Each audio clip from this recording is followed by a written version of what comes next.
धन्यवाद।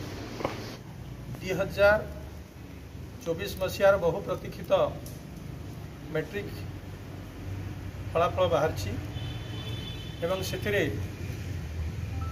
आमर उपात अंचल झरेन गाँव साजिद केरकेटा A1 ग्रेड रे 547 मार्क रखी ये अनुष्ठान को गोटे नुआ गौरव देइछंती।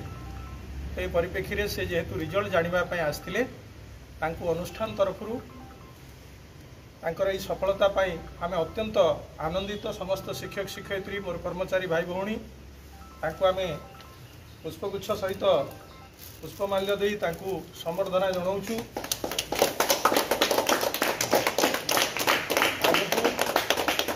तांकर उद्यम जारी रहू एवं से आगामी भविष्य रे जड़े भल उच्च शिक्षित छात्र ही अनुष्ठान ना आहरी गौरवान्वित करेंगे आशा करी।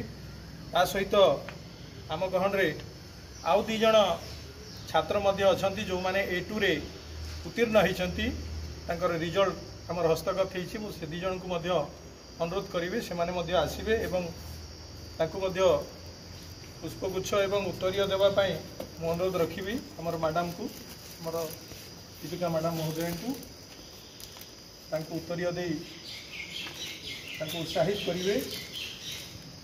बहु परिश्रम कर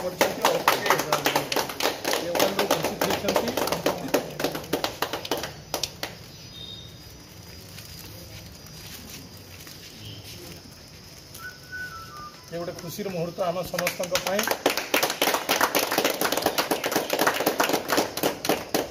मोर ना है साजिद केरकेटा मुझे कुत्रासी हाईस्कल कुतरा पढ़ुली।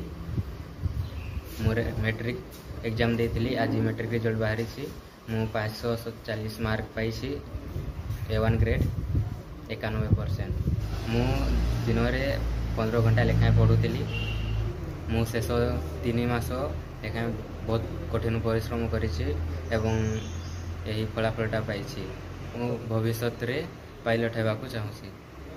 मोर गाँ ओडिशा झारखंड बॉर्डर पाखे अच्छे झरेन। मोर माँ बापा दिन मजूरी अटंती कठिन परिश्रम करी मते पढ़े मु कृतज्ञता जनाऊँगी एवं मोर शिक्षक शिक्षयित्री मान कृतज्ञता जनाऊँगी जो मैंने कि मत सब समय गाइड करुले डाउट सब क्लियर करुले। मुझे रिजल्ट पाई बहुत खुशी अच्छी। मते विद्यालय तरफ शुभेच्छा जनाई।